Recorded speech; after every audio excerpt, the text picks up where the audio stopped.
Hi, so we are back with another Let's Clear the Cellar series, but now the cellar is uploaded because Mr. Saahs was kind enough to send me 6 beautiful bottles and I'm gonna do a podcast with him. So we have 6 beautiful white wines to open in the next few days, so we try to cook something for all these beautiful bottles. And we also have, for example, a 2019 Grüner Veltliner with a lot of lees aging, so with a more body. But we also have, for example, a 2015 Riesling Smaragd, so that's another kind of wine. And my beautiful love is vegetarian, so we had a lot of, come here please. And we have a lot of vegetables in the fridge, and the mushrooms are, for example, really good with this umami flavor and go real well with the Smaragd. And we have cauliflower, and I always use, a lot of onions, but these are all giving, interesting flavors, and they have their own character. We also have, I actually try to decide on the spices during the cooking, but now I try to do some preparations to show you. So just some Italian flavors, and also the magic power, the magic powder, the garlic powder, thank you, and some chili and salt. And I cannot justify why, but we always use white pepper with, I always use white pepper with vegetarian dishes, and some butter. Please always use butter, this gives extra flavor and much better than other shitty oils that you can get for $1 in the shop. And Senf, which means mustard. This is another kind of magic power. Together with the garlic, it's woohoo! And with some white wines, your girlfriend will fall in love with you again. So yeah, so let's see what we can do.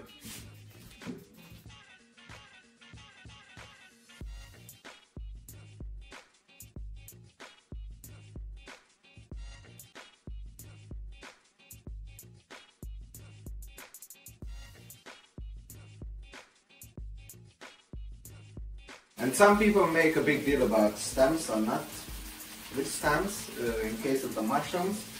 To be honest, I'm kind of lazy, so I only just wash the mushrooms and just put them inside, and nothing ever happens. So I really like the stems. You can use it also, you can just take them out and chop them really finely and just maybe drizzle them with some onions. It's also really good with sauces. But I just wanted to let you know that lazy cooking is also allowed in this kitchen, and nothing ever happened and nothing went wrong. You said nothing's changed, but you don't have to say you turn to me. And also another great advice, because the inspiration was actually these wines in the fridge, but it sometimes happens that during the cooking, the wine sometimes disappears. And then the dish is ready, but the wine is gone. But it should be a wine pairing. So, but if you want to keep up the mood, I recommend the beautiful Grappa. I really like the flavors of the Grappa. You can also put some drops in it if you want. The dish is also happy, you can hear it from the noise. Also releases some aroma, and also it helps in the wine and also helps in the dishes. But, so it's oak aged, it's Vecchia or Stravecchia in Italian. So with Vecchia it's aged for at least 12 months in oak barrels, or with Stravecchia it's aged for at least 18 months, and it's rounded and more complex Grappa. So just keep hydrated and also keep up the mood, so continue cooking. So here's a little side dish, or a salad, a cucumber salad, with some onion, cottage cheese, red paprika powder, dill. And sometimes salad have this fault that doesn't have any specialty or no acidity. And some people are afraid or not thinking about putting fruits in the salad. But I really like to use, for example, apple. It's really acidic, doesn't have too much sugar, so also flavor-wise and also color-wise, it really improves the salad. You can also do it with peaches, apricots, another kind of apples, pears I don't really like, but apples you can try. So after like 15 minutes of medium heat, now I'm gonna actually add all these spices. So a hint of pepper, basilicum, actually a bit more.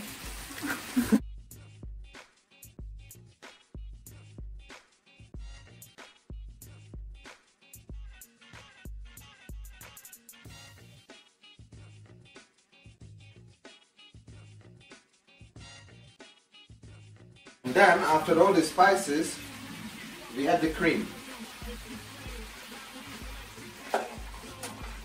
This lowers the temperature also, and then we mix it all up, heat up all these things, and add some salt. After adding all this salt, what I want is that all these vegetables are releasing these fluids, and then with the high heat I want to fry it really intensively, and then I'm gonna put it in the oven in another what the fuck is this?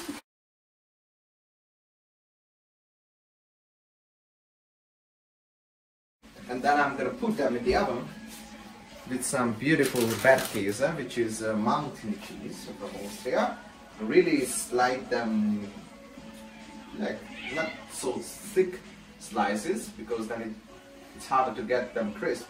So it's really thin, and then with some white wines, maybe drizzling all over it, and then just for 10 or 15 minutes, really intensively, and also with these ventilators, I don't know how it's called, so it's circulating there, so it helps the crispiness. So that's what you're gonna do.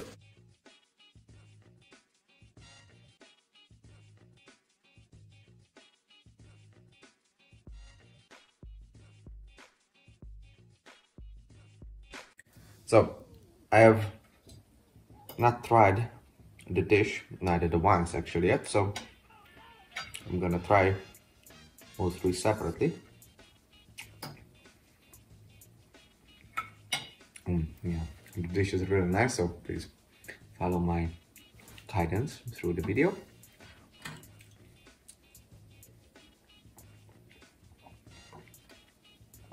Okay, this is already a really good pairing. Wow, that's complex, long, it has a high but riper acidity, and it builds the palate, so to say. So it builds layers and almost like a castle in your mouth. Put it metaphorically, maybe the grappa was too much.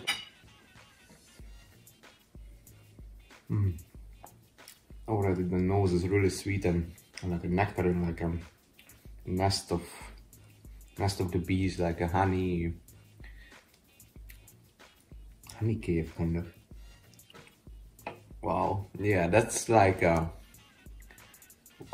sweet river, but it's not full of sugar, but it's really like a nectarine. So it's, wow, now I feel more like the gorgonzola and the fatness of the cheese, and also the mushrooms have another flavor. Wow, so it's a stream of enjoyment. So actually both wines are great with these dishes, so I could really recommend this. So that's why actually to cook like more varied kind of dishes with more flavors, also some saltiness, some sweetness, so it matches with various wines maybe. So that's my advice as a amateur cook, and thank you for watching. Please enjoy.